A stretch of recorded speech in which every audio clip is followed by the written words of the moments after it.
is going on, everyone? Welcome to another episode of Ink and Insights, our weekly comic book highlight review show where we talk about some of the comics that we loved and some that you may have missed. I'm Eric from 9 Panel Grid, and I'm joined as always with my buddy Stu from Dr. Doom's fan club. Stu, what's going on, man? What's up, brother? So glad to be here with you on another Wednesday night. So many great books to talk about. Yeah, man. How have you been? Yeah. Good to see you. I've been good. Got to hit up the LCS today. You know, it's the same Nice. spiel usually every Wednesday, right? I make the time to carve out to go pick up some books. This week has like a ton of potential bangers, though, man. I only got a Yes, chance to read one of absolutely. them so far, but whew, it's like stacked. It is I super, know. super stacked. I can't wait. I feel like, we're here again talking about another. I feel like there's always, these days, at least 4 or 5 books you can count on that are going to deliver for you. And that's just a beautiful thing, whether it's indies or the big two. But so many people are doing the damn thing right now. And it's just great to see wave after wave, week after week, just great comic books, man. Dude, no kidding. Yeah, I'm like I said, I'm stoked. It's been like it's everything in our lives like, right now because you know a little bit of the background stuff that we're working on here has been so comic related and comic driven, including some of the things coming up from our next newsletter. But yeah, just like so many exciting things that are coming down the pipeline here. One of them involving our boy Bruce Wayne here too, and I got so excited that I needed to pick up a couple back issues here from the year one run, so I got this back in my Nice. collection. But Hell yeah, without further dude. ado, here let's jump into our first topic of the night here, which is Grant Morrison's triumphant return to DC Comics, particularly on something Batman related. We don't know what it is. So this is coming from the Comic Book Counseling podcast. I'm sorry, Comic Book Couples Counseling podcast, where he was doing an interview with them, and he kind of let it slip a little bit. We kind of knew it was in the ether. Bleeding Cool broke the news that that Grant Morrison was going to do a DC project, and they kind of speculated on what was going on. And Grant Morrison did let them know, hey, it's nothing Superman related, but it is a Batman thing. And to quote him, I didn't ever think I'd be going back, but if someone just came to me with something good and it just strikes a spark and it starts a fire, then of course I'll do it. I'm not writing it. I'm not writing it off. So I think it's a definitely a moment to highlight Grant's time at DC, which has been super expansive, even more so than I even comprehended in my brain. Like I started rattling off some of the things that I've read and some of the things I knew he did, and I was like, whoa, this is like he's been way more of an architect of the DC universe than I even really I guess fathomed right before, like until I saw the list right in front of me. So I figured it'd be a good time to maybe speculate a little bit, kind of see what we would like him to do with the Batman title, maybe see what kind of things that we've read in the past, and kind of just celebrate the writer that is Grant Morrison. Yeah, absolutely, man. One of my all-time favorites.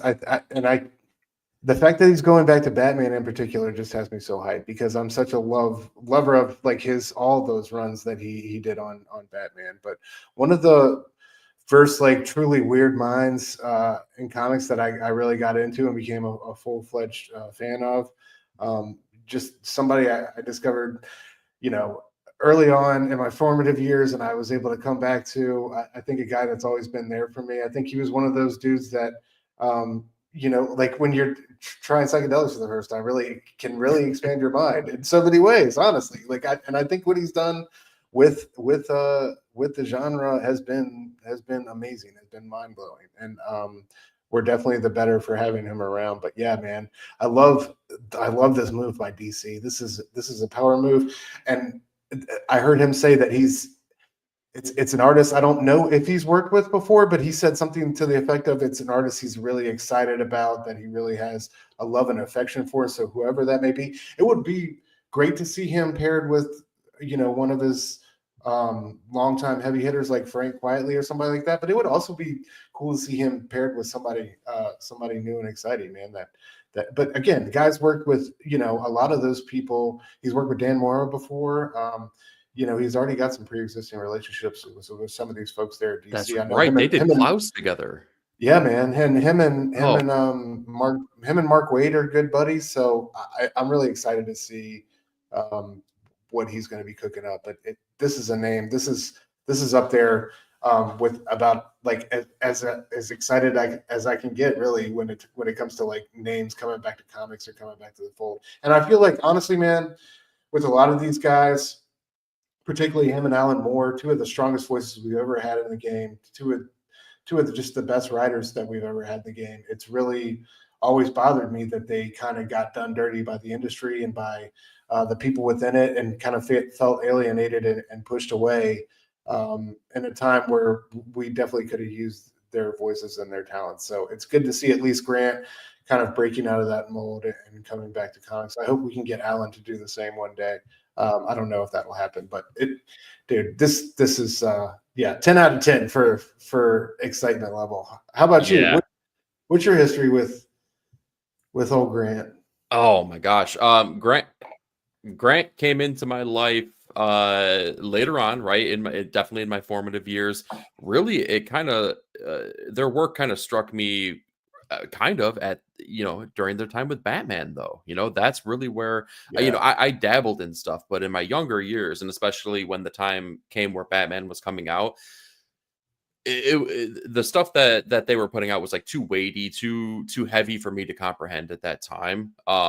So I mean, I definitely dove first into the superhero aspect of it, as opposed to alternatively everything else that Grant has done. So really, the creation of Damian Wayne, right? The run that they had on Batman that included the death of Bruce Wayne, the return of Bruce Wayne, the final crisis. I mean, that was really when Grant took a hold of me, and I started branching out and exploring everything else from there. It's a good time actually to bring it up, because you had mentioned Alan Moore too. For the uneducated, for the people who don't know the legacy that Grant Morrison has here. Grant was one of the pioneers, one of the people that came over and kind of started the British invasion. He was one of the predominant people that came over and started working at DC, formulated kind of what we knew as Vertigo at the time, along with Alan Moore, Peter Milligan, people like that, Neil Gaiman, and really changed the landscape of comics for the better.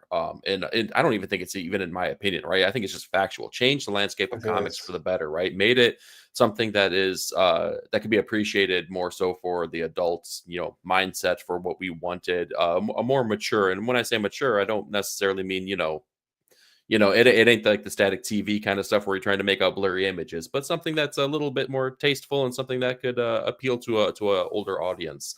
So they came over, they did work on properties such as Animal Man, pre-existing things, had like a great run on Animal Man, did work with the Doom Patrol, and then kind of branched out and did things that were more in line with the DC proper. Particularly, I'm thinking of Batman Arkham Asylum, the great work that he did with Dave McKean on there.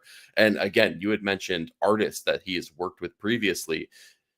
Man, like, I mean, it is just like a murderer's row of talent that they've worked with, right? Andy Kubert, Tony Daniel, Liam Sharp on the Green Lantern work that they did. Gosh, Dave McKean. I'm missing tons, I know, but like it's just like so many incredible creators. Frank Whiteley, who you had mentioned previously. Yeah, Richard, like the Doom Patrol stuff with Richard Case and Trachtenberg, and you had Simon Bisley doing those covers, which I've started to collect that, and the Animal Man run with the Brian Bolland covers. I got the Omni for Christmas, but I want those in singles, man. And those Bisley covers on Doom Patrol are so ridiculous. And I love what I loved about Grant. I've always loved about Grant is he's a stan of like the silver and the golden age of DC, and he knows his history so well, but he also brings that delightfully weird, boundary pushing, trippy, transcendent pin to the comic game, and it's just such a wonderful combination when he has that love and that passion and that history, but he also has all the amazing and brilliant things he does when it comes to crafting a story. But yeah, man, can I show off a little bit, a few of my Morrison faves? Of course. Yeah, please do. I mean, there's I just grabbed some Batman, but dude, I have most of the most of the run on this bad boy, but the Alex Ross covers for the Oh, Batman run, those covers are great. like all these were just fucking amazing. Like I just grabbed a few of them, but I could go on and on. And then, dude, like you were talking about, man, Batman and Robin, and not only Damian Wayne, but having Dick Grayson as Batman, right? That might be my favorite Batman like arc, right? Like, and it's crazy because it's not even Bruce Wayne, but I love that story so much. It's amazing. And it was so, like I said, delightfully weird. You know, we had these characters and these villains. I love the Purple Rain homage here by Quietly. Yeah, for sure. But it was just, it's just, and like I said, man, everything like from We Three, I had this entire new X-Men run, even like for, you know, flaws and all, warts and all like that. So, yeah, did you have any books you wanted to show off or any favorites? No, nothing to show off immediately right here. If I were to show anything off, though, I mean, I have like the big thick Omni of the Invisibles, which like I'm scared to dive into it. I don't That's even the one know I've never how to. read. Yeah, I will say I'm in the same boat. Like I'm very seriously like I'm just like, oh God, like how do I approach this? Like, what am I truly getting myself into? Is my brain gonna melt? It might. But I would show off probably the new X-Men run. That was one that was extraordinarily influential on, again, the way that I perceived comics and what could really be done, especially on a big two property. Really, really testing the boundaries of what you could do with like the traditional norms that you got with superheroes, and like just making it something new and bold and exciting. And I think it paved the way for a lot of creators that we look at today, such as like Jonathan Hickman and things like that too, to really again play with the idea of what does it mean to be a superhero, what does it mean to be a superhero comic book writer too. So like kudos to Grant Morrison. I think that they've done just tremendous work, and what they could be doing now, if they're being called back to DC, it's definitely for a reason. It's got to be worthwhile because it's not. He doesn't need to, right? No, definitely not. Like you know, I know he's like Alan Moore. He's been trying his hand at fiction recently. I know he just had a book release not that long ago, but yeah, I imagine he can pretty much do whatever he wants, man. But he's just always been one of the coolest cats. Have you ever seen one of my favorite clips is when he spoke at that magic conference and he gets on the mic and he lets out this primal roar to open up his speech. He literally like screams and everybody in the audience just goes still. And then he's kind of like half cocked. He looks about half drunk, but he goes on this tangent about magic and what it means to him and how he interacts with it in his daily life. And it's fantastic, man. It's on YouTube. I highly recommend any fans of Grant Morrison checking it out.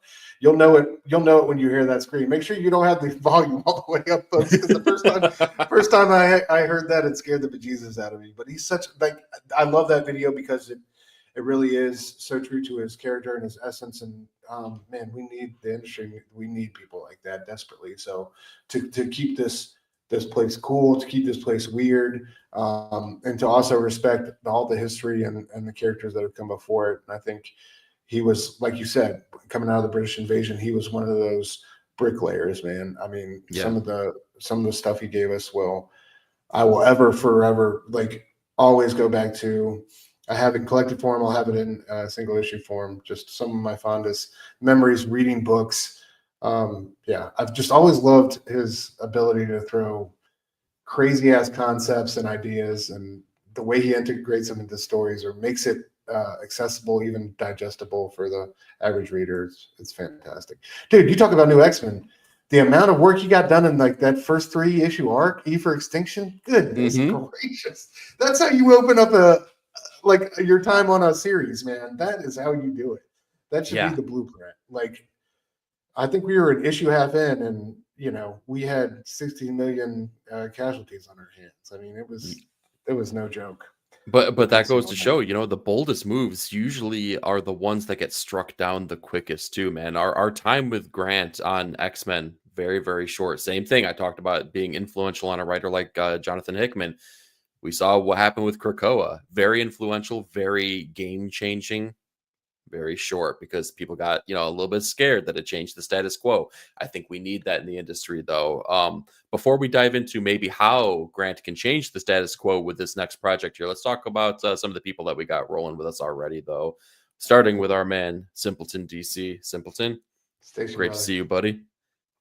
We got Rogue Collecting with us here. What up, everybody? What Make sure you up? check out Rogue on the Radar, his secondary IG, where he's putting out awesome looking content, keeping you educated on everything that's going to be coming out and all the coolest of the cool stuff. So check that out. Oh yeah. Yeah. We got Omega with us here. Nice to see you, buddy. Barely picking up this week's pulls right now. All right, let us know which ones are on your pull list, man. Let us know in the chat here. Yeah, Simpleton knows what's up. New X-Men is the yes.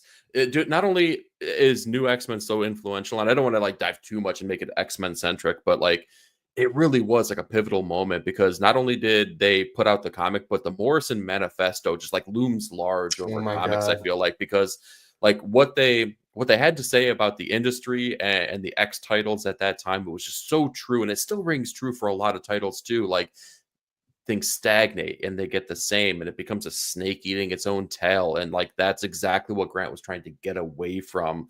And to put it into words like that was so good. If you haven't read it yourself, go check it out. I know it's online here. Just Google Morrison Manifesto and see their pitch for kind of the direction they wanted to take X-Men. Absolutely fantastic. Absolutely, yeah. It's great, and it's crazy too, because Bill Jemas, that's kind of like how he made his name on shaking things up and not being afraid of flipping the status quo on its head. But it seemed like it became more than they could handle there down the line. And also that run is a lesson learned, I think, in finding the right fill-in artist and making sure that your change in tone and aesthetic is not going to be super jarring. I think by the end of it, they started to fill it out with like, okay, we'll let Phil Jimenez do this art, we'll let Chris Pachalo do this art. And then they finished it off with, I think, Silvestri. But yeah, man, that when it's Iger Corday and what is it, the Van Skeever? Yeah, we don't even have to mention that guy's name. Exactly. we know who that guy is. It's all over the place, man. It's all over the place. Yeah, exactly. We got Inja Binja with us. Inja, great seeing you. I saw you were streaming video games the other day too, man. That's pretty awesome. Oh, yeah, good to see you, Inja. We got Gore Vidal. Morrison hasn't written a comic in a long time. Yeah, dude, and it's criminal. For new comic book readers they're in for an adventure. He wrote early Hellblazer issues, but it was Arkham Asylum that made him known here. Yes. Okay, so you were an early adopter of the Morrison then. So that's pretty awesome. Let's see here. He also says those stories were my introduction. So when he wrote Doom Patrol, I was in. Thank you, Karen. Yes, no kidding. Yeah, that's Karen awesome. Berger, dude. Like for sure. Like formulating that must have been. Yeah, that must have been such an incredible time to be a weekly reader, man. What a amazing time for comics. Can you imagine like going and picking those up every Wednesday at the LCS, like the new Doom Patrol issue, or and it's kind of like that saying, like you don't know that you don't know the good old days until they're gone. I wonder, like what was it like picking those up on the stands here? Because that would have been, it's like, did you recognize the greatness that you were experiencing right then and there? And do we have something similar maybe right now, right here in our hands, that people just don't know enough about? I don't know. Nice. Well played, sir. Well played. You had that thing ready, huh? maybe. We got Rogue Collecting saying We3 is one of my all-time faves for sure. Dude, yes. They play the pet aspect and like the pulling on the heartstrings so beautifully. Yeah, Guardians of the Galaxy 3, I think, is James Gunn's We3 adaptation, man. No kidding. And one way of looking at it for sure. Yeah. We got Gore, the Invisibles was fantastic. Okay. I mean, it's gonna happen this year for sure. I'm gonna crack that puppy open. I'm gonna read it. We can see the invis. Oh, okay. Oh, yeah, you can see it on my shelf. It's right there. There it is. One day it's going to be off that shelf very soon. I promise. Here we go. Recommend it. It was trippy. Even Oppenheimer appears in it. Oh, God. Okay. Grant also wrote a comic book memoir, which is insightful as to his inspiration, which included Jim Starlin and Kirby. Awesome. I mean, come on. Starlin and Kirby. There you go. We got the neighborhood Mark hanging with us. Bro. Good to see Mark, you. nice seeing you. Here we go. Grant started writing and drawing comics as a teen. Is a good art. I've never seen Grant's art. Interesting. See if you can find Yeah, near it's not bad. Oh, okay. I made a video about it showing off. Okay. Dude, I'm going to check that out. Thank you, Gore. I appreciate that. And then, dude, have you ever read Super Gods? That book he wrote about, like, it's just like his own version of the history of comic books, kind of. I have. You It's can't see it. It's fantastic. beneath my shoulder back here, but it's on the bottom shelf of it's kind of like my, the holy texts of comic books, right? Yeah, So I got like the Will Eisner like how to draw, like the visual storytelling stuff. So all my books about comic books are down there. So yeah, that's an incredible book though. I love he it. does. Like He's got that. so many And great like spiels in there. yeah, that and Eisner Miller are like two of the best comic books about comic books that I've ever read, like bar none. Those are fantastic. Hell yeah. Yeah.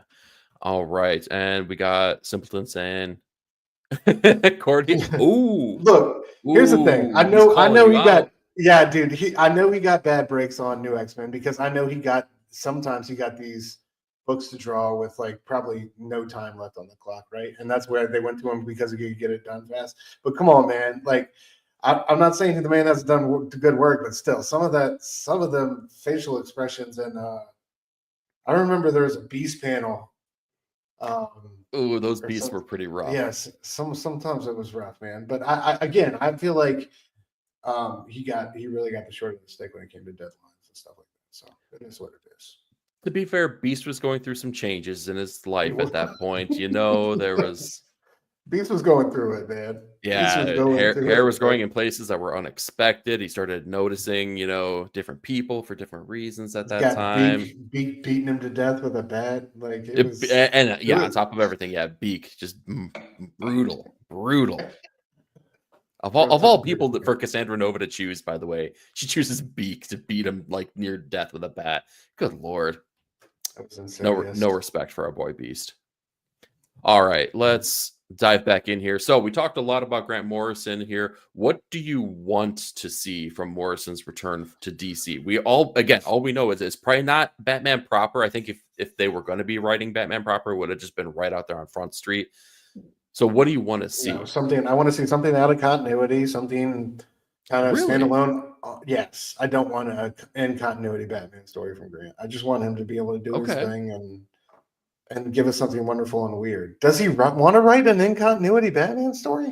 But DC does such a good job of taking Like out of with Hush continuity 2? Get the things and fuck out of making here. them content. It's almost like vice versa of Marvel, right? Like Marvel wants to cram continuity down your throat, whereas DC makes things that could just be evergreen and they pick and choose what they want. So like, I don't know. I feel like honestly that their regular Batman title is kind of their Achilles heel right now. I feel like that's the one book they can't seem to get right with no matter what creative team or whatever that now they have all these wonderful amazing Batman, stories like Batman and Robin Year One, and Batman Dark Patterns going on. But I feel like the main Batman title has been the one that's really kind of plagued them the most. I don't know. I'm not saying that he couldn't. I think he's one of the best Batman continuity writers of all time. I think the way he's able to take history and kind of integrate it into his own story and Mhm. build his own world in the same time is unmatched. But I don't know, man. I just like to see him add something wonderful and weird to the canon of Batman, however he chooses to do that. I don't want, I trust in DC that bringing him back, they're going to give him all the runway he needs as far as editorial is concerned. And yeah, but I'm excited to see what happens. Um, I don't really, I don't really know, what I want per se, other than for him to be comfortable and creating this story. That's all I'm really looking for. But yeah, just give the art time. Don't no like whoever the artist is. I want them to be on every issue. I don't want any. Mhm. You know what I mean? I feel like that's what this deserves. So Yeah, what do you make want it to a see? project. Well, the reason I pushed back a little bit about the continuity thing is because I think about what Grant did at DC and what things still kind of like loom large. Like you talked about like their love for the Silver Age or their respect really for the Silver Age. And I think about the things that happened with Batman. Like it was the things that he wrote in that original Batman run pulling Zur-En-Arr back into Yeah, the man. landscape reconceptualizing it to make it something so dark and twisted and brutal. And that was the early 2000s. And then to see Chip take it and again play with it even more, being, make it into like a multiversal concept, and then put it into the, to the failsafe robot itself, and really truly give Batman, a villainous creation that had its roots not only in the Silver Age, but in the 2000s when Grant, took it and made it their own. So when I think about that, I kind of want something that is going to be able to, again, take everything and, and force the industry forward, right? And like take something and really make it, put it through the test and say, okay, people, like, here's what we should be doing with comics. Here's what you are doing, but here's what you should be doing. And I think that they can really play on some ideas that DC's doing right now, especially their strengths. The absolute universe is really kicking off in a big bad way. I think we're enjoying more than we're disliking. In fact, I don't think there's anything that we're really. I'm not disliking any. Like, I mean, there's some books I'm kind of like lukewarm on, but I wouldn't say I'm disliking anything. Exactly. Yeah. So, and I'm thinking about one of the very last things that they did, which was Final Crisis. They did like the death of Bruce Wayne, but they had the Final Crisis, which played on the idea of a crisis event. I think that they can do something pretty wild. I think that they can do something, and I don't want them to like overtake what the absolute universe is, because they kind of have their own architects that are overseeing that with Snyder and Thompson and Jason Aaron. But they could definitely play in that sandbox, and I think that they can make it more enriched through maybe some chaos magic ideas that they could bring to the table. So that's what I'm hoping they do. And even if it is a standalone, like I think I saw Simpleton, an Arkham Asylum sequel. Like, I don't think that that's a bad idea whatsoever. If it's going to be a true standalone singular thing, I'm cool, man. Like, it's just, I was so excited, right? As soon as I saw the news hit, like, any Grant Morrison in comics is good Grant Morrison. I'm here for it. I'm down for it. God, like the world is our oyster for whatever they put out, and I think that's the most important thing, though. But if I'm picking, I would want in continuity, big, bold, idea pushing kind of stuff. What's up with Matt Fraction, man? You just hired Matt Fraction. You just gonna fire Matt Fraction? That's messed up, bro. Matt Fraction's amazing. That's messed up. You're just gonna shove him out the door, huh? And really? Are you telling me that we can't have another Batman title? Because Lord knows that DC is not afraid to put out multiple. So wait, we're gonna have Batman two in continuity Batman titles, though.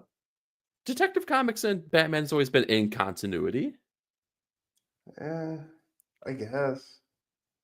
That's it. The dude that is getting on our backs, like every week, say when we poo-poo on the fact that there's too many Batman books, and now I'm proposing another Batman book, and you're like, eh.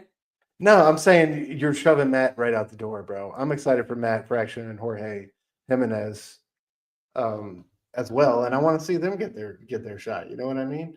I just don't. I think it'd be I don't know, weird to have them both writing in continuity Batman. You're the Batman fan, and I just gave you a reality where you get Matt Fraction on one Bat title and Grant Morrison on the other Bat title, and you're telling me that that's a bad thing? Bro, I don't I don't care about the Bat continuity, though. I just want a good Batman story. You know what I'm saying? I don't want to see it. It doesn't matter. I don't care if we get like Punchline and fucking Clown Hunter, and you know what I mean? Like they're trying to tie in all these other characters from other Bat runs. I just want a good Batman story, however that can happen. If it's in continuity, then yeah, sure, I'm all for it. I just think that would be, if you're Matt Fraction and like you just got the Batman job, and then it's like a couple of weeks later, they're like, oh yeah, Grant Morrison's right Batman, and he's gonna be doing in continuity stuff. But you're fine, bro. Like we're gonna let you cook. I don't know. Like, wouldn't you feel weird as a writer? No, I would feel mad intimidating. Like, really. You wouldn't be intimidated if you're writing Batman. You think you got Batman all yourself, and then Grant Morrison. You got to share your house with Grant Morrison, bro. Dude, the Batcave is not big enough for the two of y'all. You don't become great unless you work with or against the greatest, right? Yeah, wouldn't you want to be held? Wouldn't you want to be held to the highest standard? Yes, but I think it's going to cause more problems than like push people creatively. I don't know. You know what I mean? I feel like it's going to just cause more issues, and it's going to be eventually you're going to have to pick favorites, right? You're going to have to let somebody's storyline be the one that So I don't know. Speaking of picking favorites here, Simpleton, I share one pitcher of beer with you and I let some secrets slip and you just go ahead and put me on blast on YouTube like this. Jeez, man. I'm sorry, Matt. Wow, bro. Well, no, thank you, Simpleton, for clarifying what's going on. That's messed up. And he's on your coast too. Like you could technically have a beer with Matt Fraction if you wanted to, but you're just gonna throw him under the bus like that. I made my choice, okay? And so what? Like you read his Hawkeye run and it did nothing for you? You're dead inside? I hate the fact that this is now turned into me against Matt Fraction. This is terrible. I hate the narrative of this. I love you, Matt. Matt. Simpleton. No, shh, everyone. Matt, this is just me and you right now, buddy. I love you, okay? It's me and you till the end, I promise. We got Edson with another idea, though. A story of Damian as the future Batman by Grant. That would be awesome. That's fucking awesome idea, bro. Awesome idea. Like because we didn't really get the final version of that. That's the worst thing about when we see future versions of any comic book story is that we never really see that come to some kind of finality. It never actually gets to that point. Same thing with like Days of Futures Past with X-Men. I'm sorry that it keeps coming back to X-Men, but it's like kind of like the prime example. We never get to those future places that were always promised, or like the things that we try to hold back, but it's always like, it's always like the guillotine that's just hanging ready to fall whenever. I would love for that one to fall, to see Damian really take the mantle of the Bat and see like a good long storyline. That's a great idea, Edson. Absolutely. And then Matt Fraction just take it and really elevate it to a... I agree with that too. Matt, I love you. You're the best, buddy. I can't wait for Godzilla season 2, by the way. It's going to be... Just stop. It's a little much now. It's a little... It's a little needy. I know. It's a little... really you're overcompensating. Yeah, exactly. I know. I'm intimidated by Matt. That's really what it is. I don't blame you. I would be too. I wouldn't want to be writing Batman continuity against the guy. You know what I mean? Oh my gosh. we got Nick rolling with us. Nick, station buddy. Nice seeing you. Good to see you. And we got this guy who said he was going to bed like probably 15 minutes ago, but he's still hanging with us. We're too much fun. What a station, bro. Exactly. Paul from ASM becomes Robin and Batman finally kills someone. Herm wins. We thought Edson was the winner, but I think Herm might have topped him. I like that. I don't know if I can roll with that, man. Good night, sweet prince. Go back to bed, man. It's time for you to go to bed. You're very clearly tired, and it's okay. It's fine. But we need Paul in our lives, and we all know that. All right, buddy. Why don't we dive into some comics? What do you say? Yeah, let's talk about some comic books. All right, let's do it here. Let's jump into Wolverine number 8 or number 400, depending on if you like legacy numbering or not here. I think 400 would be a much better number here. Written by, let's just say, Daniel Warren Johnson. That's right, Marvel. We're talking about all 6 of your pages this week. Yeah. It's weird that they put out a 6-page comic book, especially for a milestone issue, but like kudos to him for being big and bold in the way that Marvel usually isn't. So art also by Daniel Warren Johnson on here. We kick things off because it starts right here years ago in feudal Japan as a Logan-esque figure comes into his home to see his family slaughtered, riddled with arrows, his house aflame. And he's out to seek bloody vengeance in the way that only Logan possibly can. Dude, I love the way that the story is laid out. I love that it's kind of, we talked a lot about in continuity, out of continuity. This feels obviously very out of continuity. I don't believe that this is the Logan that we necessarily know and love, but I feel like it is the Logan that is so appropriate for this kind of story, whether it's multiversal or whatever the case may be. It totally just rings true to every single aspect of the character and the way that the story is being unfolded and unwrapped for us. Dude, I can't get over how awesome the artwork is by Daniel Warren Johnson, though. Like, it drives me nuts that this isn't the actual issue. We joked around, this is not 8 pages only. This was a milestone, like 40-page issue. Why is Daniel Warren Johnson not doing a Wolverine book or just a big 2 proper book? Like, I mean, and we know the answer. Probably because they're gonna only pay him what, like a 1/30th of what he'd make otherwise. Like, they could never ban him. I don't think. It's insanity, though. It's insanity because this is the first time in a long time that I've cracked open the pages of a Wolverine book, besides diving into some back issues, and I was truly, absolutely excited, like exuberantly excited over looking at the pages of these books. The color palette was amazing. The brush strokes, like you know, you get all of those Daniel Warren Johnson feelings from this book with all of the action, all the excitement, all the kineticism from like the artwork on here. It was truly, truly, truly stupendous. But we also, same thing, in just these couple pages, we get all of the hallmarks that we like really talk about with Daniel Warren Johnson, the heart of a story, right? Or like, I can't even necessarily say the heart, because like it's like the soul of his stories, right? Because there's a lot of joyous moments, there's a lot of heartbreak, there's a lot of sorrow.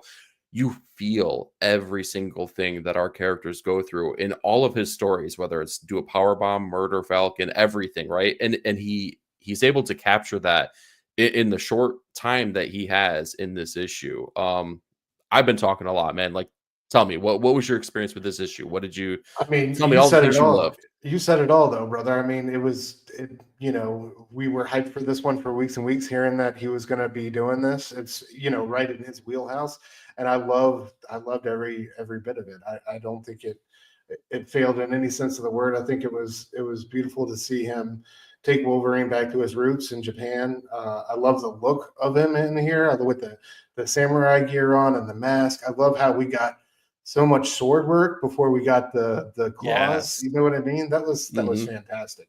But yeah, like the shot here with the arrows. I mean, there was just it was beautiful, and like you said, it was dead on for the character, especially the end when you know he's cursed with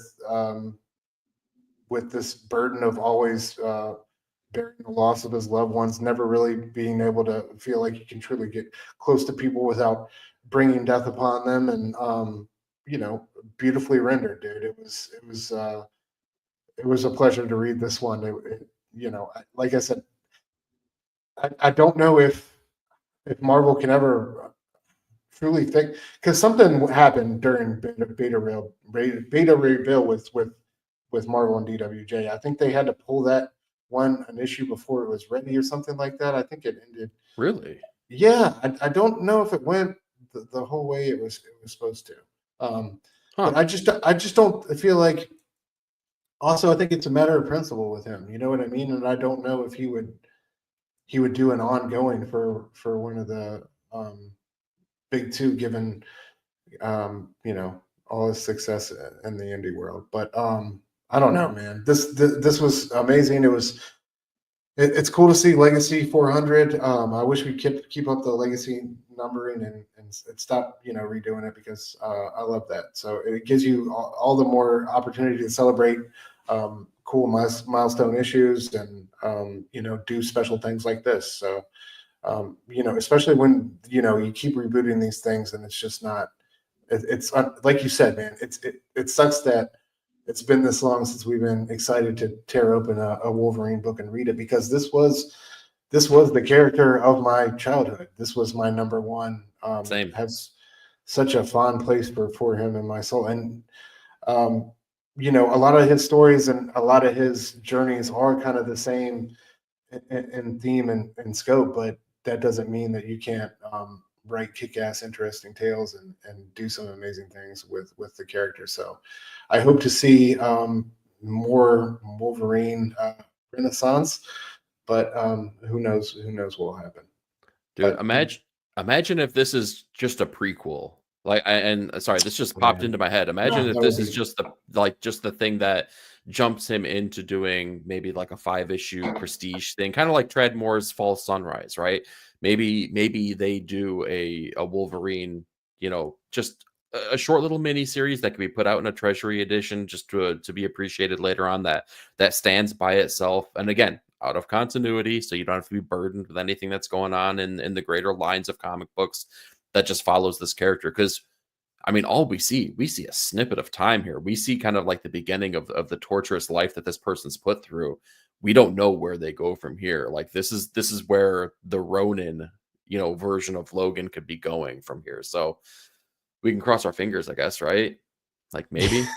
For sure.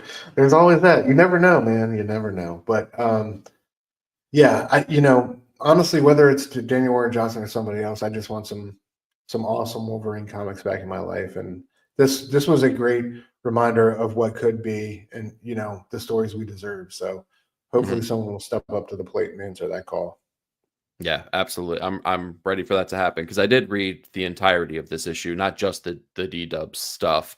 But my mom also always told me that if you don't have anything nice, don't say anything at all. So have you been keeping up with it, all the issues prior, or did you just read this one? Did you just read this one because the Daniel Warren Johnson story was 100% because of D-Dubs? And in fact, I went back and I read that portion of the book first. Then I was like, well, I got to read the rest of it, right? And I did. And that's okay. That's yeah. And that's all I'll say about that. Fair enough. Oh man. All right, so we got, let's see here. Nick agreeing with us, D-Dubs only, right? Why isn't Marvel backing up trucks of money? See, and that's the problem. They can. They're owned by freaking Disney. They absolutely could. They could make this man richer than the rich that he already is, on the heels of selling Transformer pages for gazillions of dollars, and I'd be okay with it. But it is what it is. Let's see here. Wolverine was a bestseller at my shop. See? Oh yeah. If you're gonna tell me that the original creative team is what drew people in, I don't know. I bet if we took a poll, they'd say D-Dubs.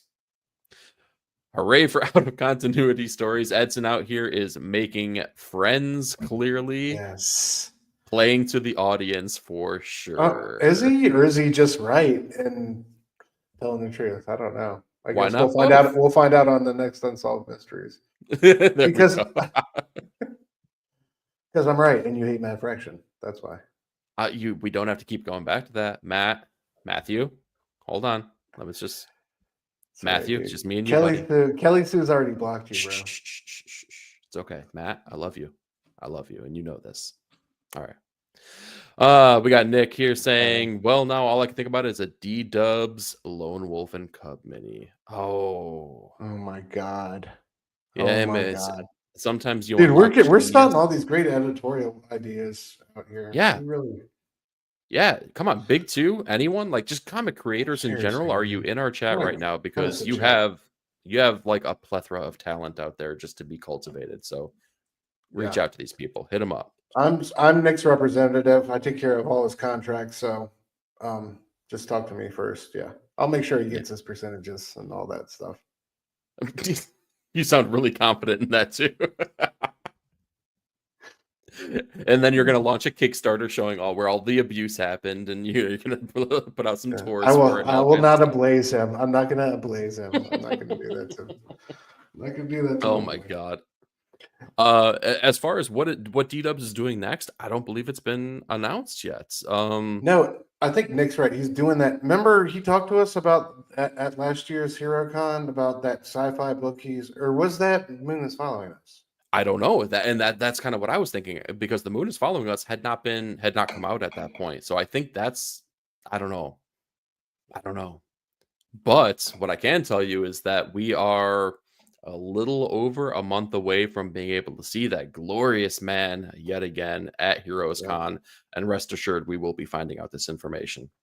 We will hound him. We will find out for sure, or we'll just nerd out and be like, "Thank you for everything you do, sir." Yeah, man. That guy just made my heroes last year. That was like the first guy we saw. Just set the weekend off on the best note. Such a great set the tone for sure. Yeah. Amazing dude. Edson, keep speaking your mind, man, because clearly you are a brilliant person. Thank you. We appreciate it. And you're correct and right. Yeah. Nick telling us to save it for the newsletter. Sorry, editor-in-chief here, apparently. We got, you want to blaze me, but you'll diamond me. Oh, man, that's too soon? When will he alliance you? That's what we really want to know. I don't know. I think they haven't finished that up yet, huh? I don't know, man. Maybe. Like, I mean, It's done. It's not done. It's pulled back. Somebody has an objection. Then maybe it's only for part of it. what a weird, wild story that is. And then clearly they don't even want anything to do with the comic book. So ultimately, who cares? Because like Diamond isn't going to be distributing comics anyway, because everyone has already gone away. So it's turned into such a non-story at this point that It really like has. It's such a personally, wild cycle the way it's yeah, gone. Diamond Yeah. is gone. And it is what it is. That's where I'm at Amen. with that story. Amen. Talks about it every Friday on his live streams. Are you talking about the sci-fi book? Yeah, I need to start watching those more often. Yeah, for real. Let us know, Nick, because clearly you're watching totally things on Friday nights. All right. Let's jump into our next segment here, which is going to be it's the little thing. Sorry about the delay there. Going over some of the finer details of these comic books that we know and love, particularly the ones that came out last week. And I wanted to highlight just this very simple, awesome panel here by Juan Ferreira from Teenage Mutant Ninja Turtles. Donnie being depressed, going out on the town here. He's the only one that's trying his best to keep up with the morals and the mentality of Master Splinter.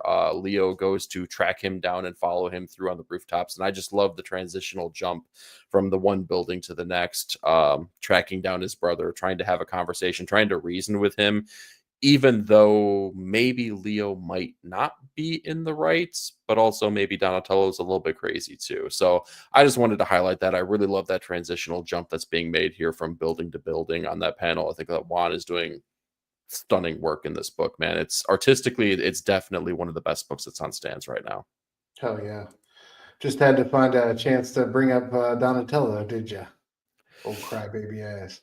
Both staffs are better. Moving on, we got we got no time for responses. That's what we got. We have New Gods number 5, written by Ram V with artwork by Evan Cagle here and Andrew McLean, colors by Francesco Segala, and letters by Tom Napolitano.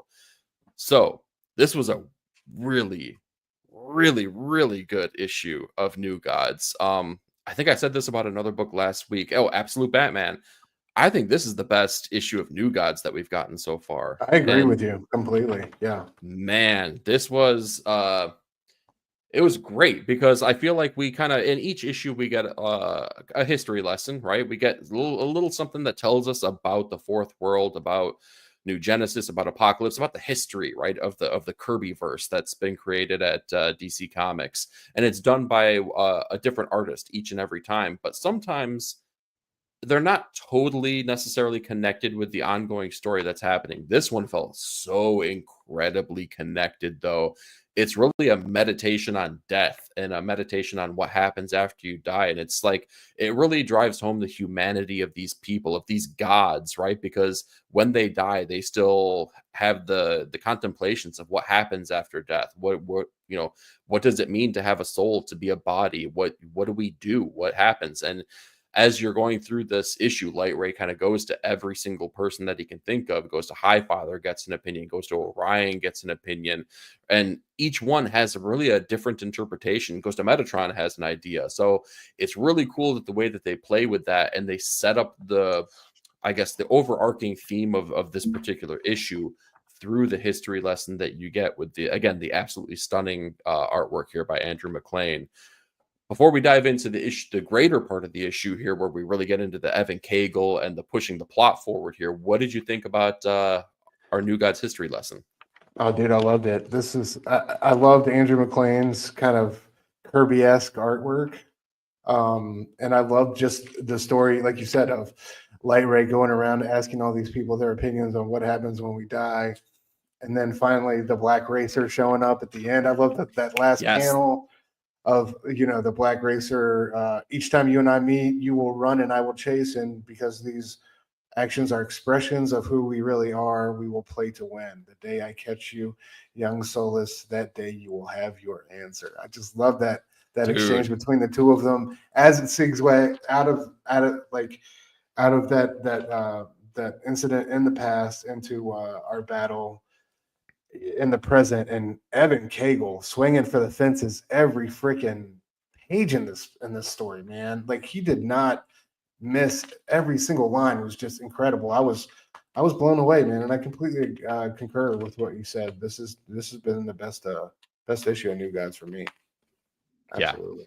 Yeah, it was awesome. If for listeners here, if you haven't checked out Andrew McLean's work previously, definitely go check out Headlopper. I think that's kind of like the premier thing that they've done in the recent past. Probably predominantly the most well-known stuff there. Really awesome stuff. Classic kind of like Conan-esque kind of stories, but leans a little bit more magical. Totally easy to digest and dive in wherever you want, though. So check that out if you haven't previously. Let me ask you this: is his style like did he like kind of lean into the Kirby stuff a little bit here in the beginning of this book, or is that what his stuff always looks like? It's yes, I do think that they leaned a little bit Kirby. It's not outside of their style. Like it definitely, it's a good merging of the two things. I think that the Headlopper style or Andrew McLean's normal style is a little bit left of what we're getting here, but it's a good marriage of those two things coming together. It's hard not to lean Kirby when you have so much of the like the Kirby technology and like the way that those suits look, and like, well, like look at the, you know, the body here with all of the different like symbology on it with the zigzags and the circles coming through there. Like, how do you not just like decide like, screw it, I'm going full Kirby on this? Because dude. It would be so hard not to. I know, right? Yeah, so I remember seeing his table at Heroes last year, so I got to make sure I stop by this time around if he's there. Yeah, for sure. And they just had a book that they kickstarted at that time last year, Snarlagon, which is kind of like a very kid-friendly Godzilla adjacent kind of book, but it was like a friendly Godzilla that doesn't necessarily destroy, but brings, you know, joy and hope and things like that. So yeah, it's really cool. So I'm excited to see what they bring out. I've been cautiously optimistic that they're going to release a hardcover of Headlopper. I'd really like that because all we got is the floppies and the trades right now, but time will tell. Yeah. So diving back into New Gods, though, so we kind of got our history lesson with Light Ray understanding, or at least getting the ideas of what it means to die, and we jump right back onto New Genesis with Highfather and kind of the army that's been basically like, you know, just taking out all of Apocalypse, as it's kind of been, you know, we talked about this with previous issues. There's no leadership, there's no hierarchy there anymore with Darkseid gone. So they've been basically just like destroying all of the godlike creatures and kind of like, you know, taking over for themselves. Highfather is a little bit maybe high on themselves here and decides, oh, I could take care of the situation here. You have no capacity to understand the amount of my might. Problem is they don't really care, and they can absolutely take care of business when it comes to that, because he takes all of the might and comes back for more. So the gods here are definitely in for a world of hurt, which kind of sets the stage for Highfather going, oh crap, maybe this whole idea of sending Orion to kill this new god that has been birthed, maybe that's a bad idea, maybe, like, because maybe this is like the power source that we need to really tackle this new foe, right? Then we take that idea, we jump back over because Mr. Miracle has the new god, has the child with Big Barda, but Orion is right there, and we really get the stunning fight between these two, as it's a fight of brothers. It's an instinctual fight between ideals that they're both trying to uphold, and it's truly a physical fight between the two as well. So it's a lot of really, really cool things that are happening there. Lo and behold, though, back on New Genesis, again, these creatures are there to absolutely murder Highfather, but Light Ray, understanding what it takes, understanding the notion of death and of sacrifice, leaps in the way of the beam that would have destroyed him by, I believe it said Darkseid's son, right? Am I incorrect there? Yeah. Yeah. Darkseid's son, they gave the powers of the Niktari or whatever. Yeah. Yes, exactly. Leaps in the way there, sacrifices himself to make sure that, you know, that the Highfather can remain. Mr. Miracle is still there with the new god. We're left on this very bleak, very dark, almost Empire Strikes Back type of ending where there's a lot of loss. Like nobody is winning right now, and we kind of truly do understand the notion of the evil that they're all going to be battling against here at one time or another. man, this was just like, this totally set the stage here. This is only going to be a 12-issue series. This is issue 5, so we're almost at the halfway point. And man, like if this is just where the halfway point gets, I can't even imagine where they're going to take this, because this is like at a fever pitch. This feels like it's For like real. the tip top, like craziest thing that could possibly be happening right now. Tell me, man, what were your thoughts on the latter half of this issue? Oh, dude, I was blown away. Yeah, dude, New Genesis is lost, right? The Light Ray sacrificed himself, and they had to tuck tail and run towards Earth, towards this new power source. And like you said, Highfather realizes he might have made the, the wrong decision by sending Mhm. Orion down there. But I love the Orion fight. I love Superman showing up at the last moment to like catch the punch. I thought that was badass. I can't wait to see Cagle draw members of the Justice League. But yeah, Dude. dude, every page of this was exquisite, man.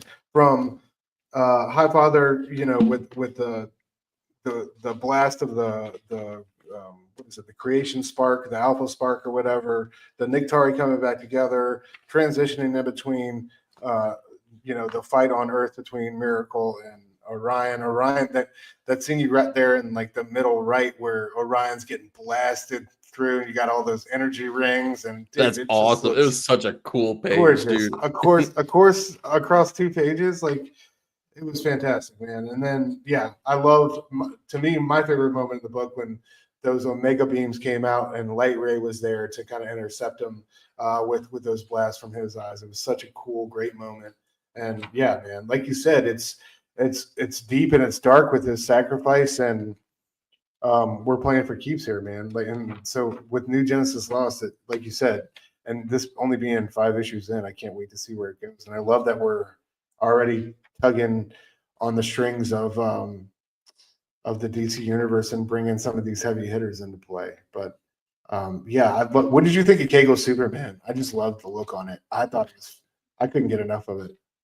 Dude, it looked pretty sick. Like I'm not gonna lie. Like if you're talking about the perfect Superman, to me, I don't think you get better than Frank Whiteley. I love that interpretation. Fair, So the very fact that fair. it's not like the big and bulky kind of version of that, I'm okay with it. It's not my favorite, but I'm 100% here for Cagle's interpretation, because I do feel like this is the best work that I've seen from them in the past year. We always kind of talk about Dawn Runner because it's the most recent thing. This, in comparison to Dawn Runner, is like night and day, though. This is so clean and so crisp, and like, oh man, like the visual storytelling on this, like you talked about with the beam hitting Orion that goes across the double page spread there, looks so clean, dude. It looks so freaking good. So like, That's, I'm definitely here for their interpretation. Like, and I can't wait to see what their Batman looks like, what their Wonder Woman looks like. So it's exciting stuff. yeah, and Cable, for as detailed and like as intense as his line work seems to be, he seems to be pretty prolific in how much he's able to produce. I haven't seen him fall behind, a ton of the time on some of these books. I know he hasn't done interiors over a super long extended period of time. I think his most consistent thing was probably those detective comic covers that he was doing for Ron Mhm. Lee's run. But yeah, man, I've been loving every issue of this. I hope he. I don't know if we'll get a break sometime soon, but this has been, I think, such an amazing book for him, and I think it's really highlighted his strengths as an artist more so than some of these past collaborations with Ron B have.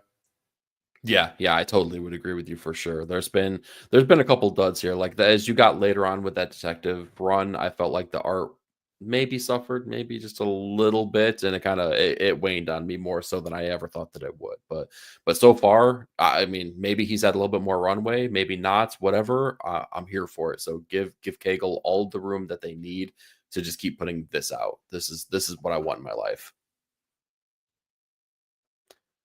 So before we dive back in here, though, we got a couple comments for people that have come back in here, starting with DC Patrol. DC, always nice seeing you. We either got Stu doing the bit or he might be dropping here in a second because of internet issues here. But as soon as he's ready, I'm sure he's going to pop back in. We got Omega here. Back to the idea of Samsara. DC Patrol here with a Rom V book about death. What? Hey, listen, the man has ideas about death, and I'm definitely here to get a better understanding of them, because until I truly can understand the scope of what it means to die in the way that Light Ray understands, I will continue to keep reading Rom V books. Stu, you Yes, back with us? Y'all good? I think so, bud. We'll All right, I see. can hear you. All right. Let's see here. We got Omega Slice, True.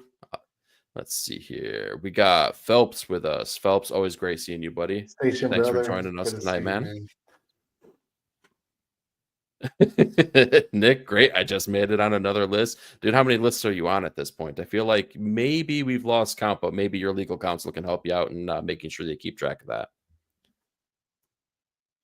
We got Gore saying, I'm lukewarm on Rom V, but I do like the fourth world as imagined by Kirby, which I've read along with Walt Simonson's Orion, which is brutal. I think it will take I'll take a look at this new take. Okay, cool. Let us know what your thoughts are, man. We'd appreciate that, because personally, and some of the big things that we had both talked about, you and I, and even Nick too, we didn't have a big grasp on the fourth world previously. Like, we have an appreciation of Kirby, but I had no background on most of these characters. So to know my experience I'm having with this book makes me want to go back and kind of like search out all those big, bold ideas that had taken place with Kirby and Simonson, and even John Byrne in the past as well. Although I've heard that John Byrne's take on these characters wasn't the greatest, which is crazy to say, because you think of John Byrne and it's like John Byrne, Right. So, but yeah, I want to definitely check go out let that us know. Walt Simonson Orion. That sounds interesting.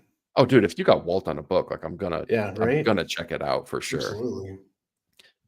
We got DC Didogore V is hit and miss for me, but it's working. But it's working here for me. I've never actually sat down and read all the Kirby stuff. I have a bunch of it, but I like looking at it more than reading it. It's not. I can get that. I get that. Makes sense. DC, let us know what your favorite Rom V book has been in the past, man. I'm curious to see what is working for you. Maybe we can make some recommendations.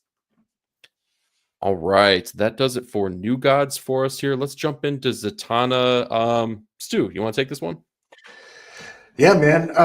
Picking up where we left off, Zatanna is, in this world with Bruce Wayne, but we soon find out that what is her name? Lady White, I think. Yeah, the Has Lady in White or Lady White. Yeah. Lady White has constructed this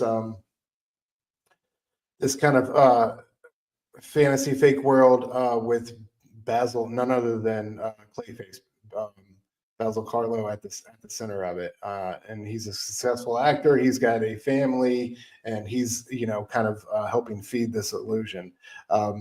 Meanwhile, our boy Blue Devil is still strung up, and he's got Brother Knight there who is looking to take his pound of flesh. Our boy is not in a he's not in a good situation. So Zatanna, again, thinking she was helping her friends by stringing them up and not allowing them to get involved, really put him in a helpless and awful predicament where he's getting like tortured.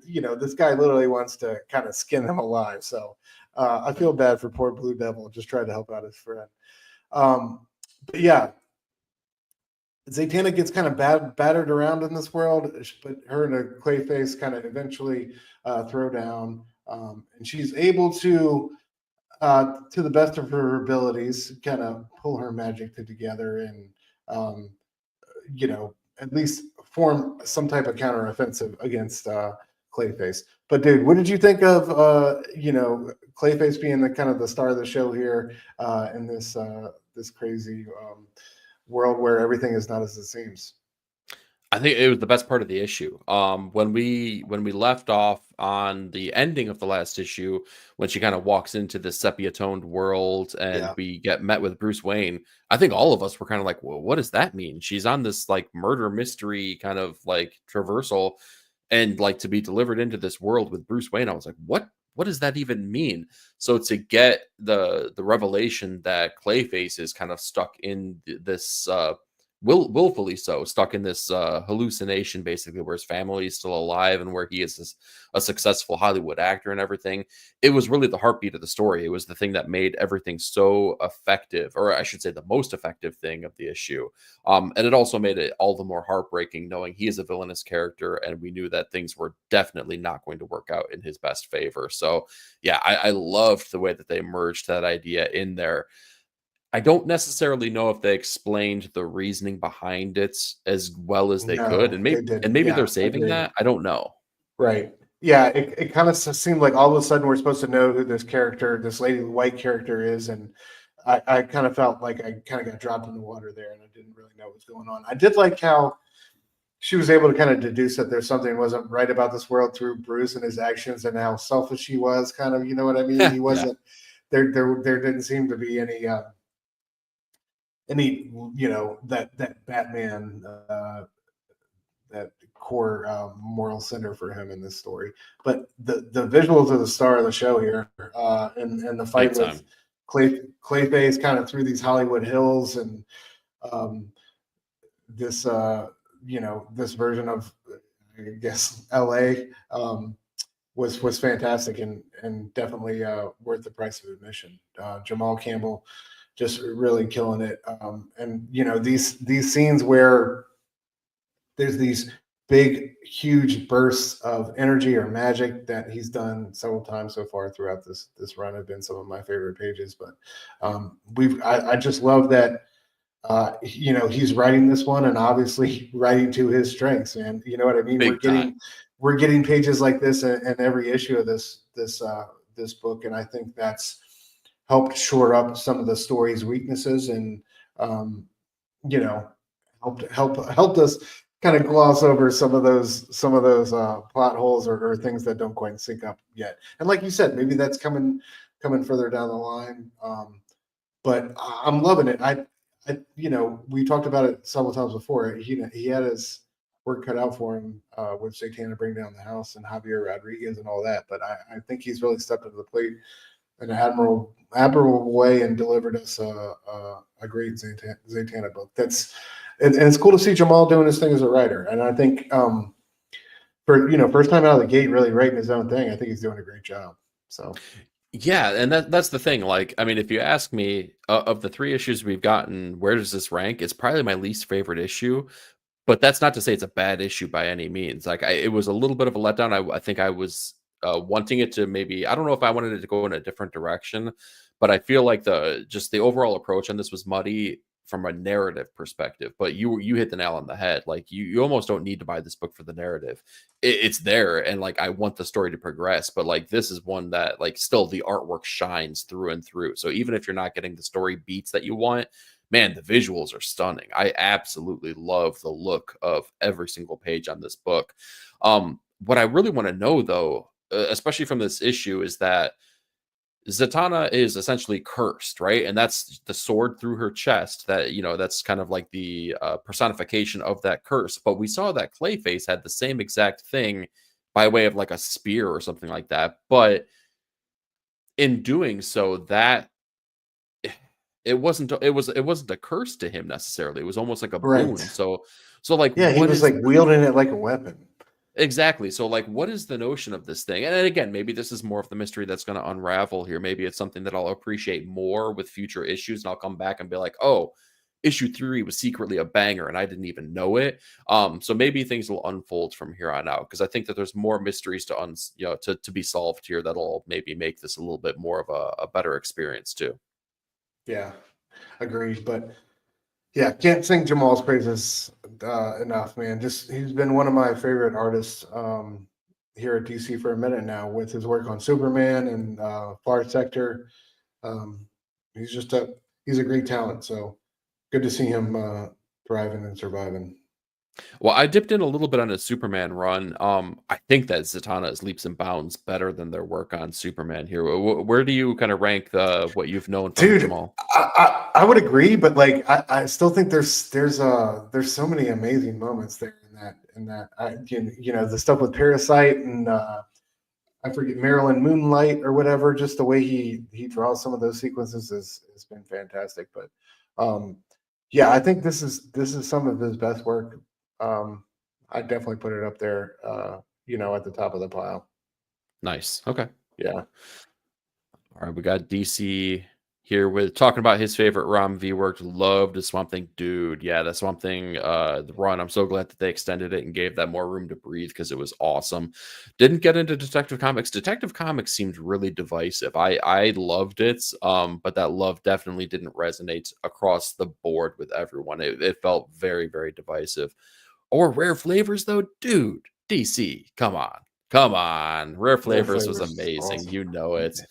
And it's come that time in the show where we mentioned Radio Apocalypse, and I cry a little bit on the inside. So everyone take a drink. It's Radio Apocalypse time. Cheers. Yeah. Yeah, we needed more of that book. Andromeda didn't click, but The Vigil did. Awesome. Okay, The Vigil is one I actually have not read yet. I do need to haven't go read that back. one. Yeah, that's something that's worthwhile. It was always on my radar, but just off enough to make me skip it just a little bit, though.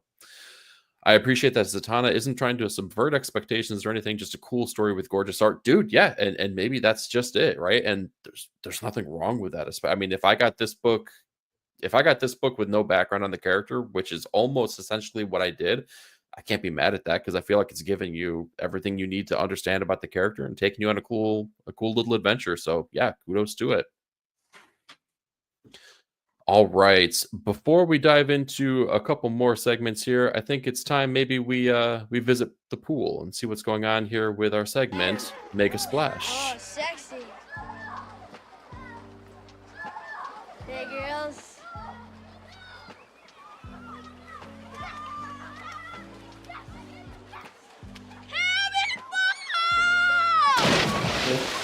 I'd like to point out that the kiss there was intended for Matt Fraction, directly from Hamilton the Bay Porter. I love the way his voice breaks when he screams. It's perfect, right? It is so good. Yeah, Make a Splash, guys. Our favorite splash pages of the week. E, you gonna kick us off this time around? Yeah, talking again about TMNT by Jason Aaron and Juan Ferreira. Had an absolutely awesome splash page here that takes place at the cross section of a subway train, as 3 out of 4 of our turtles are just taking care of business, taking out the foot patrol one by one, in the way that only the turtles can. But look at, just the design aspect on this page was awesome. We talked about it already here. We're going to talk about one more time with D-dubs here on Wolverine number 400 here. We saved the splash page just for this segment here as he finally unsheaths his claws and puts them right through the villainous person who put all those arrows into his family members and burned his house to the ground. Again, we talked about New Gods, Evan Cagle here. We talked about it. We showcased it a little bit. The blast from Highfather taking out the nemesis, or so he thinks, because man, it doesn't quite work out the way he thinks, but the weird beauty of that body coming apart was absolutely stunning. What do you got here? Man, Ultimate Wolverine for me, Alessandro Capuccio doing 2 great spreads. First of all, who doesn't like a Wolverine going berserk and killing everybody in the room? I love looking at all the ways different people got dispatched in this one, down to our dude losing a hand here at the bottom. And then, man, the stunner of the last page with the Phoenix strung up, and Jean Grey is still alive, and she's being used to keep Logan's mental dampeners kind of in place as fail safes. So wild reveal there at the end of the issue. And then, of course, we just talked about it, man. Zatanna, the Clayface fight, it was incredible. Through the Hollywood Hills here was fantastic. And then at the end, when she kind of finally decided that she had enough of all his nonsense and really decided to call on her magic, this page right here, I think was the best in the issue and the best we've got in the series so far. So again, shout out to Jamal Campbell, killing it. I love his color work. I love all the choices, all the things he's doing in this book. But yeah, that'll be our Make a Splash for this week, y'all. We appreciate y'all checking it out. Oh God, it looks like a dead fish.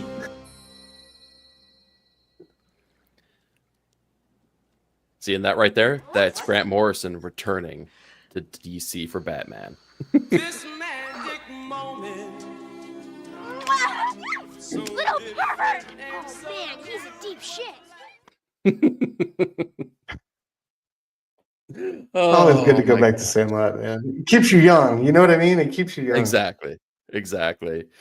Oh man. All right. We're going to jump into our next segment here, Comics of Futures Past, where we go over some of the comics that came out today, but in a different year. And today we're going to be talking about Daredevil 233, released on April 23rd, 1986. Guys, this is the ending of the Born Again storyline by Frank Miller and David Mazzucchelli. The interesting thing about this, though, is that this wasn't necessarily always the intended ending of the Born Again story. In fact, this wasn't actually ever supposed to be part of the Born Again story. For all intents and purposes, Born Again kind of ended a couple issues previously, but as Yeah. Frank's time kind of, went on, he had this mini arc where he brought in the character of Nuke, which Kingpin had basically hired to take on Daredevil and kind of basically destroy most of Hell's Kitchen in the process. Interesting thing about this issue that, again, was released in 1986, they kind of took a look back at this in the first volume of What If. In fact, it was issue number 48. And the framing device behind this was that it was Ben Urich writing a story that was basically pontificating over, well, what if Nuke was actually delivered to the Daily Bugle and saved? What if he got to tell his story? And what if Matt trying to take down the Kingpin and expose him for what he was? What if everything actually worked out exactly the way that he wanted to and everyone was happier for it? The reality is, this wasn't the most effective what if story, because what happens? Well, Nuke still ends up dying in the end. Still takes out the Kingpin, not takes out, but does battle with him, but ultimately gets thrown from Fisk Tower here to fall to his death. No one is any the wiser of Wilson Fisk's Kingpin machinations, and Matt is still Daredevil. So did anything really change in the What If universe? Not so much. But this did put an end cap on the time for Frank Miller on the Daredevil title proper. He would not actually write Daredevil except for in a miniseries form from here on out. Another fun fact, though, it was actually Frank Miller's intention to continue his time on Daredevil, and directly after this, he had scripted stories that he was going to actually have Walt Simonson draw for the title, which would have kind of put a stronger end cap to his time on the title. But all we have is the scripts for that. We don't actually have any hard artwork from Walt Simonson, but it would have been so amazing to see that at the time. Did he write that What If issue that you were referencing? No, I believe that was written by Ron Mars, if I'm not mistaken. Okay. That's interesting. Yeah. I never knew that, dude. That's a fascinating piece of comic book history. There we go. Well, and give me a red. And that's why we talk about Comics of Futures Past here. So yeah, puts a nice end cap on it. Good stuff, man. Next up, we do have our comics covers of the week here. We're going to kick things off with Ashley Wood's awesome interpretation of our Dark Knight here for Detective Comics. It's Ashley Wood. Do I really need to say Ashley more? Wood, good to have you back, dude. Oh, so good to see Ashley Wood back doing covers all the time. In a week where we don't have our boy Panosian, I'm more than happy to showcase Ashley Wood for sure. Dude, we have this awesome cover here by oh gosh, the name of the artist is escaping me. It's Torrin Grumbuck's run on Catwoman, though. But I love the look of this cover here, and it really pops and emulates the look and feel of like the old detective, like the Mickey Spillane like detective novels of years past. Really, really draws that feeling forward. So I really like the look of this. In fact, I mean, it makes me want to dive in and see what Catwoman's all about right now. It's just that striking. So that's great. That one's really dope. And of course, we talked about it in the little things. We talked about it in the splash pages. It was my pick of the week this week. Teenage Mutant Ninja Turtles here. This is the Juan Ferreira variant, which portrays all the turtles in the hexagonal shapes of the shell here as they each get their piece as Donnie faces off here against the soldiers of the Foot Patrol. I love the look of this. Again, Juan Ferreira doing killer work on this book, man. I love every single thing that's going on here. Stu, what you got for us, man? It's good to see Juan get his flowers in some way, shape, or form finally. For real. Book, yeah. All right, for me, I'm gonna go, first off, Joshua Cassera doing Superior Avengers, the art gallery variant. Just love this Doom. Look like Mark Rothko doing some Doom art. I just love this one, man. It's fantastic. Had to highlight a Doom cover because it's not a whole lot. I searched high and low for some great covers, man. It was slim pickings this week. I felt like. I'm right there with you, dude. Yeah, I Yeah. picked what I could and I left enough to make sure. I was just like, I can't take all of them. So Yeah. Next up, variant by David Aha. Great collaborator of One Matt Fraction. I don't see you putting up any Matt Fraction collaborators covers on your covers of the week. I'm just saying, if you're such a big fan of the guy. Anyway, David Aha, who did the amazing Hawkeye run with Matt Fraction, doing a killer variant here for Ultimate Wolverine #4. Guys, how do y'all feel about these Ultimate covers? I hate this blocking and these banners on it. We were in the back chat. He says it looks good on this one, and I have to agree with him. But at the same time, I have to feel like, man, give me a virgin variant of this cover or something where the logo is kind of small and out of the way. But I don't know. These banners and these logos have been killing me. These Ultimate folks. yeah, I mean, I can't disagree with you either. Like, I think from a design perspective, it's striking. It catches your eye, right? It makes you notice it on a wall of comic books. It jumps out just because it's so different, but it doesn't do justice to the artwork. Like, I mean, here we got what you call it here. We got Ultimate Black Panther that just came out today, and it's the same thing. You see the artwork underneath the banner. Yes, just give it, like, get rid of it. So like, just give it the room to breathe. Like, let it do its thing, for God's sake. Again, I can't disagree with you, man. But they're doing variants where they allow that, right? They don't have the banner, and they look better for it. So maybe Ultimate's year. Well, I mean, we're already in year 2, right? So maybe year 3, maybe decide to, hey, be bold, make a better decision. Yeah, absolutely. Yeah, Rogue says the design of the Ultimate covers really covers too much. Yeah, man, I agree. Free that shit. They had that beautiful Daniel Warren Johnson Wolverine cover. They had to slap a barcode on it. Yeah, you want it without the barcode, you're gonna have to pay a pretty penny, unfortunately. But yeah, I don't Do know. Sharpies cost that much nowadays? Definitely. Yeah, there you go. There you go. It's still a 9.8, I swear. Yeah. Restored. Yeah, I don't know, Gore. That's a good question. He's still around here and there doing variant covers, but I don't know.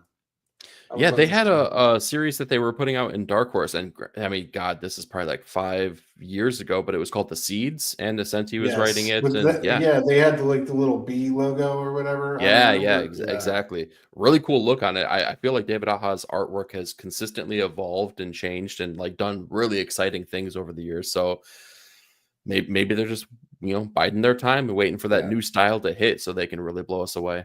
I can't wait to see him on an interior sometime in the future, though, for sure. Yep. And then another great artist who I'd kind of put in the same category as Aha, Jorge Fornes, doing this killer variant for Challenges the Unknown.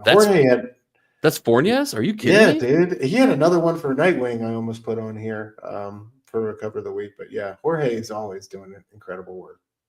Wow. Yeah, this was something to speak to your surprise. You're not used to seeing from Jorge all the time. So. No, I did read that Nightwing that Fornes did the interiors on. I really, really dug it. I liked it a lot. I feel like he did the interiors on that too? Yeah. Hell yeah, I gotta check that out. Yeah, did you see the variant for that with like the I city? did, yes. It was fantastic, man. Exactly. Some of his covers don't always hit for me, but like I always appreciate like his approach to composition and his eye, and I feel like he's always doing something interesting. So artist, I'm always excited to see. Dude, during Zdarsky's run of Daredevil, on one of the issues where Kaketto couldn't be that artist, and when Mike Hawthorne wasn't the artist, he did one fill-in issue, and that one issue just like made me like long for a full run of just Jorge Fornes give me a solid writer on there, right? But like put Jorge on that book and just let him sing, man. Make it that crime street gritty storyline that I really, really want. It could just be so freaking awesome, man. Like for the next artist that takes over that book, let it be known. I said it right here first. Jorge Fornes, you're the dude. You're the pick. Yeah, I think for better or worse, his attachment or his like constant pairing with Tom King is both a good and a bad thing. You know what I mean? I think it gets him, you know, some level of attention, but I feel like not everybody's reading Tom King books like Danger Street and Rorschach, which you know he was the man on. And dude, the work he was doing on Danger Street was incredible. Both I on read the covers Rorschach. I and didn't on the read Danger interiors. Street though. Yeah, but it's just like, you know, it's not necessarily my favorite Tom King books, even though I love Jorge's art, and I just like to see him on a book that I really, really love and want to champion. But yeah, I don't know. Time will tell. I'm sure he'll get there. He's incredible. Yeah, for sure. But yeah, the Boys Are Reading Challenges. I haven't picked that one. I haven't read a single issue of that. No, it was DC one of them Run. that was just below like my pull list cutoff, where I was interested, I was intrigued, but then it didn't do enough to pull Gotta me check in. that out, man. Some good old Jack Kirby. Yeah, But yeah, that's it. and That's they it for me. predate the Fantastic Four too. Yeah, right. Like they're OG. They Mhm. were the Fantastic Four before the Fantastic Four. So cool to see them back in the mix. But yeah, that's it for me for covers of the week, bro. How about this week? What you excited for? I mean, we already talked about it. I already showed it off. You already know Power Fantasy is my numero uno. Yes. That book is going to be wild. Assorted Crisis Events. I had a lot of fun with issue number 1. It's an anthology though, so every issue we're kind of flying in blind. We don't know what we're going to be getting here. I read issue 2. It's harrowing. It's Yeah. not the same experience as all of issue 1. It's a whole other Ooh. ball game. Yeah. Okay. Whole other ball game. Oh man, we have Absolute Martian Manhunter that comes back. Minor Arcana is coming back after a little bit of a break though, so I want to jump back into that world that Jeff Lemire's created Yes. here. I really like that character. I really like the ideas that they're playing with. So yeah, that one excites me a lot, man. What about you?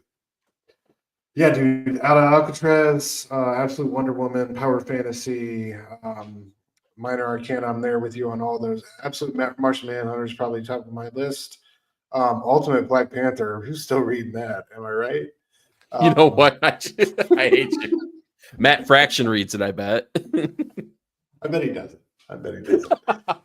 One World That's Under right. He's at DC Doom. now. One World Under Doom number 3. Definitely going to check that one out. That series has been excellent so far. I'm trying to see what else. The Last Days of Lex Luthor number 3. Man, I did not think that series was going to end up finishing up, but it looks like Mark Waid and Brian Hitch are going to do the damn thing. So I'm glad that series is finally seeing the light of day. Other than that, man, it's a lot of titles I kind of started but haven't really been keeping up with, like Hornsby and Halo. What was the other one I saw? Metamorpho I started, The Mummy I started but didn't. I don't know if I'm going to go back to some of these series, but there's definitely some ones I'm super excited about. Null Hunter number 7 is going to be out this week. Yes. That's a series I have you to thank for putting me on. That's been incredible. Michael Walsh doing some excellent work right now. So Yeah, big time. big fan of his. Have you been checking out the G.I. Joe silent issues? I was late to the party on Dan Waters and Danny, so I did read that one. I haven't read this new one that came out. How did you like it? Dude, I've been digging them a lot. The Danny and Dan Waters one definitely like is the high watermark so far. The Spirit one by Leonardo Romero was very good. Today we got the Roadblock special that comes out. That is by Andrew Kanke. So I've been having fun with them. Obviously, it's a callback and an homage to the great Snake Eye silent issue. I believe that was G.I. Joe Real American Hero number 21. So I think it's just a cool idea. It's something that you get to play with in this medium that you really don't get to play with in any other type of medium where you really let the visual storytelling take hold. So I appreciate that, and I've had a ton of fun with the first 2 issues. So that's one that's like sneaky exciting for me. Hell yeah, that sounds juicy, dude. I can't wait to get into Power Fantasy. I gotta Hype that one Dude. up too. Yeah, Nick is unfortunately Nick has gone from a guy who wasn't reading the book to now he gets his books early and lets us know how great it is before we get a chance to even before it even gets near our shop. So yeah, he said that one is something special this week. So I can't, dude. Yeah, I've read it twice so I far. gotta thank you, man, because honestly, 2 or 3 of the books I'm most excited for this week, you kind of helped put on my radar. So I don't always have great taste, but every once in a while, this blind squirrel catches a nut. So absolutely, dude, absolutely. I'm still trying to get on. Still trying to find me a copy of Plague House. Oh yeah, Plague House was fun, man. I'm excited to see where they go from that. Dave Chisholm, he's going to be at Heroes again. We're going to be talking a lot about Heroes in the next coming episodes, by the way, as we get closer and closer, because the obsession is like getting real, like really real. So be prepared for that. But but that does it this week for us here with the comics. As always, you can catch us on all the socials here. Stu over at Dr. Doom's Fan Club at YouTube and IG. You can catch me at 9 at the number 9 Panel Grid at YouTube and Blue Sky 9 NINE Panel Grid at IG. You can check out Nick at Comic Culture on YouTube, Nick_comic_culture on the YouTubes, and make sure you check out patreon.com/ink and insights for our quarterly newsletter, plus a bunch of fun stuff, including highlights and sneak peeks of all of the slides that we're going to be going over each and every issue right here. And lo and behold, we get a sneak peek at the cover of newsletter number 2 right here. Hey, there we go. We'll be interviewing Mark Russell, so be on the lookout for that. Again, we're in the final stages of that. That's going to be super awesome. Dude, it's going to be bigger and better than issue 1, y'all. Can't wait to share what we got with y'all. Some stuff. Yeah. Exactly. Stu, outside of this stuff though, where can we find you? What you putting out? What you doing? Yeah, man. Dr. Doom's Fan Club, new comic book content every weekish. It's been slow going here recently because of the move. So it's not going to be till next week till I have something new, but should return with another episode of Surrounded by Short Boxes. Of course, you can find me on Ink and Insights every Wednesday night at 9:30. I'm doing Blood Splatter Chatter every Wednesday afternoon now, usually about 1:30 p.m. Eastern, and Blame Fable every Friday night, 9 p.m. Eastern. But that's it for me. Thank you guys all for coming through. Chat was amazing tonight. Gore, Rogue, DC, all you guys, thank you guys for coming through and joining us in this conversation and talking about these amazing comic books week after week. Hell yeah. And of course, hey, late to the party, but always on time. We got Christina. Christina, I heard you might be at Heroes. I hope you're at Heroes, man. Can't wait to meet you guys. Dude, how is she gonna mod that many YouTubers in one space? Like, let's see that. Man, I don't know. That's gonna get wild. Yeah. As for me, 9-panel grid, you can check out all of my weekly comic book review thoughts every Sunday morning that are dropping. We got a lot of other fun stuff that's coming down the pipeline, though, not quite ready to talk about, but it's happening. It's happening very quickly. So be on the lookout for all that fun stuff. But that's all we got for you this week. So thank y'all. It's been a pleasure spending time with you, and we'll see you all next week. Stay